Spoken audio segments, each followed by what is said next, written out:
Hello, my name is Patrick Long, founder of Hero Health Plans, here from Chapel Hill, North Carolina. Today, interviewing a friend, one of our early partners in Hero, Dr. Steve Lucey.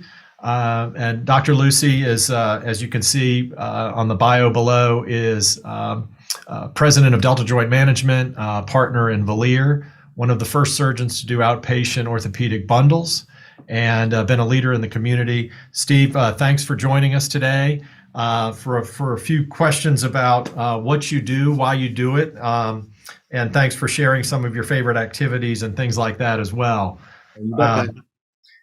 I wanted to start out by asking you, at Hero we talk about our filters are better care, lower cost, and more control. Can you tell us a little bit about how does a surgeon like you on the leading edge of this, tell us about your approach and perspective on better care for patients?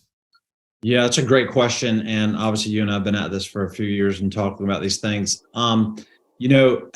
As a surgeon, as a physician, I mean, we really do care very much about our patients and their experience, the quality of that experience, but also the payment and how much is coming out of their pocket. So really value-based care and looking at outcomes and costs is really should be a part of the fabric of who we are as physicians, caring about the whole patient, not just their knee arthritis or whatever, but also caring about what's their out of pocket, where I'm going to send them, where I'm going to send them for an MRI scan, where I'm going to send them for take them for a surgery.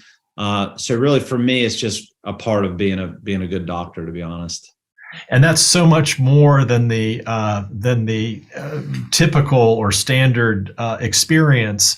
And when we first met, 5 or 6 years ago, talking about bundles and all the work you were doing in putting together the best surgeons in the area to work in the cleanest facility and have the best patient experience, and you opened my eyes to this holistic view of the whole experience, where everyone else was just wandering into a hospital and showing an unlimited credit card and getting the factory treatment, and you were taking it every step of the way.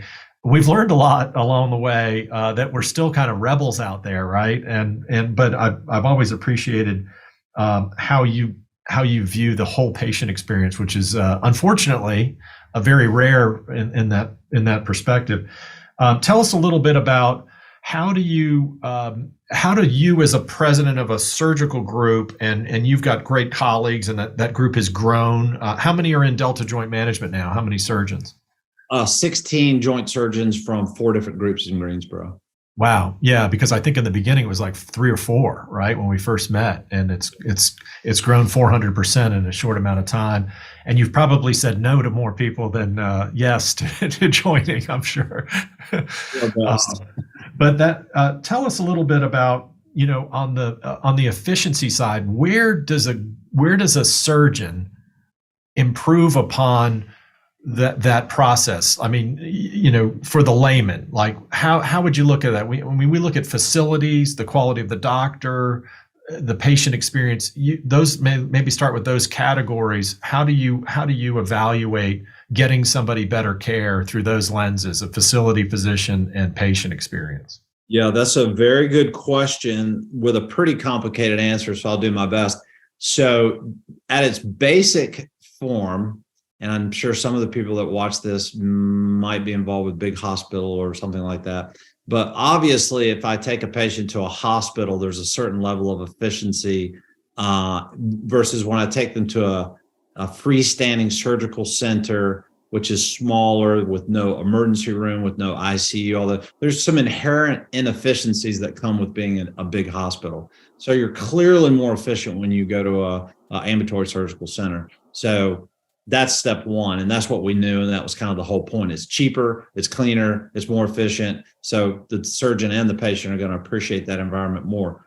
Once you get to the ambulatory surgical center, though, it's all about efficiency. The quicker, I don't like that term, but the quicker you can do a knee replacement, the less that knee is exposed to the environment. Even though it's a sterile operating room, we know that the risk of infection goes down. So that means the efficiency of the patient comes in the room, anesthesia is there immediately, patient's under anesthesia, the surgery, I have the same people that help me every time. I do it the same way every time. So the surgery is, tight, very, very efficient. And then that kind of mentality continues the whole way through. So really, efficiency is a big, big deal. And then also, it's money, right? How many minutes they're in the operating room, how many hours they're in the facility, how many cases we can do. So it does turn back to profit as well. Yeah. Well, I love because the site of service, everyone who's in the business will look at facility fees, and anyone who gets a hospital bill facility fee is, hopefully they're sitting down because of that inefficiency built in, that bloat of admin bloat that's in the hospital system that is not inherent in the ambulatory surgery center. And I think another thing from your team, and I know Donna Garvey and a lot of people deserve the credit for this, is and many others on your team are the care team. It's the whole team around, right? So if you're opening up an ambulatory surgery center like where you participate, you're attracting better front desk. You're attracting better anesthesiology. People want to work there. There's no parking fee. Somebody said, you're going in for a total knee, and somebody actually mentions the savings of $7 on the parking. But it's all part of the experience that you're going to a more efficient place, as you pointed out. And then, how do you, in working with bundles? And has anything, what's going on there? Because we knew that we started out with just self-funded groups, and they were kind of the incubators for these bundles. But now you're seeing them more in the big carrier space. Is there anything different about those, or do they operate the same regardless of who the underwriter is or who the carrier is? Well, there are differences in the background with regards to whether it's a day of surgery bundle, a 90-day bundle, and those types of things. But for the surgeon and for the patient, we try to make that just agnostic to what's in the background. I mean, they're going to meet a case manager prior to surgery. They're going to be preoperatively educated. They're going to have calls from the case manager. They're going to have, outcomes measurement tools collected by case managers and medical assistants. So it should look the same. It really should look the same for any patient. We don't necessarily think it's right to have a Blue Cross commercial bundle receive better care than a Medicare non-bundle, whatever. So right. we try to implement the same quality. But the key is we got to have some kind of a bundle or relationship to get them to the ASC to begin with, or else we can't deploy that strategy. Right. And so the volume coming from those big shops, but there's no quality difference, right? You're still the surgeon, the assistant, the anesthesia, the front desk, everything else stays the same. There's going to be different pricing on the back end. But the whole point of some people saying that, oh, well, that bundle's different than the other, it's more on the pricing or how long the risk component might be. Certainly the quality of the surgeon and the implants and things like that, the care team are all the same. Well, that's great. I'm certainly happy that you're doing your part and then some, in not only bringing better care and lower costs to a lot of working families and employer plans. So thank you for that on their behalf, but also educating other surgeons as you've grown from 4 to 16 in your own practice. But certainly others look up to Delta Joint Management and Valier, and now you're working around the country, training, not only the symposiums that you hold, but the consulting work that you do to help other doctors do the same. So it's great to see that you're sharing the knowledge and experience that you've had so that others can be successful in other parts of the country. Dialing it back real quick, I looked over your answers to our little kind of pop quiz on getting to know you a little better, and I was two things. One, on your inspiration, I always like to talk to people about who inspired them. Can you tell us a little bit about John Insull and how you were, what kind of inspiration you received there? Yeah. So when I was, I think a junior resident in orthopedics, which is when we're trying to figure out, some of us are drawn to the foot and ankle and others to the spine, and some to sports medicine and some to joint replacement. I was drawn to the knee. And in the knee, there's two types of fellowships. There's a sports fellowship you do where you fix athletes' ligaments and things.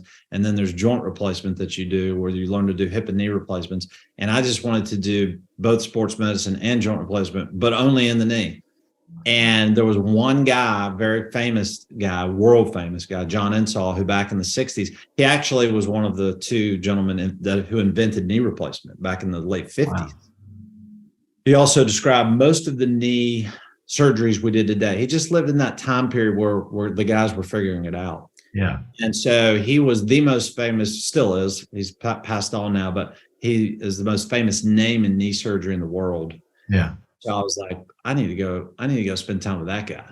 And so he took four people a year, fellows, they called them. And so I was fortunate enough to be selected as a John Insall fellow. So I got to spend a year in New York City with Dr. Insall, and just, I don't know what corollary to make it, but when you get to spend a year with the master, you're just listening to everything he says, how he responds to everything, what he does in the operating room, out of the room. And so that's, my business plan was not to be the greatest knee surgeon in the world since he was, but to act like Dr. Insall. Yeah. I love it. And the last question, I could talk to you all day, as you know, but the last question that really popped out to me was the little known facts, and that's often something that we love talking about. And that you're one of those rare winners of an NCAA championship trophy. Can you tell us a little bit about your first career, I guess, as a soccer player? The only thing I ever wanted to do was to go to Clemson and play soccer. I went to a camp there when I was a kid, and I was like, these guys are unbelievable. So I had the good fortune of going to Clemson, and then we won my freshman and senior year. We won national championships. And two. Yeah. So, but the lesson there, though, really, the life lesson there is really, really hard to win. It's really, really hard. Like we see it every year in different sports, Super Bowls, whatever, that they can be the best team all year. Yeah. And then all the stars have to align, no injuries. Yeah. Weather, all this kind of stuff. So to win is actually really, really, really hard. Yeah. But it's also really, really, really rewarding, and then stays with you forever. That national championship was 35 plus years ago. Yeah. We're talking about it.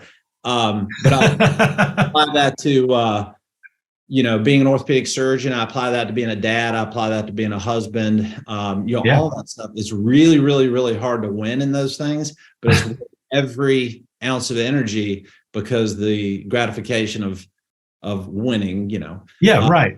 is there. It's just lasting. That's great. Bookends on your college career in soccer. Quite a feat. I love it. That's fantastic. Well, thank you for all you do. Thank you for the inspiration for us. We really appreciate it. All the work you do with Hero and training and sharing the value-based care story wherever you go. We'll see you soon, Dr. Lucey. Take care. Thank you, Patrick. Bye-bye.